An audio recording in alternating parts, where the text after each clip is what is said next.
In this video, we will talk about Elements Scheduler tool. This tool helps us export the parameters of the elements we have into Excel sheets. For example, if I have doors and I want to export all of them to an Excel sheet, or if I want to export the windows, I can export any element I want to an Excel sheet using this tool.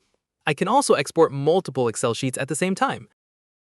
For example, I will come here and select the doors category. Here, I can choose between instance parameters and type parameters. For example, I will select family name, width, and height. Okay, then I'll click Add. I will also select Windows and choose family name, width, and height as well. Then I will come here and click Export Excel. It will ask me to select the location where I want to save the file. Then it will ask me whether I want to open the folder containing the Excel file or open only the file. I will choose to open the file. Here I can see that it has exported the doors with their names, element IDs, and widths. Then when I go to the Windows sheet, I will find the same information, including their widths and heights. There is also an info section here showing what it was published by, when it was published, the export date, who exported it, and which categories are included.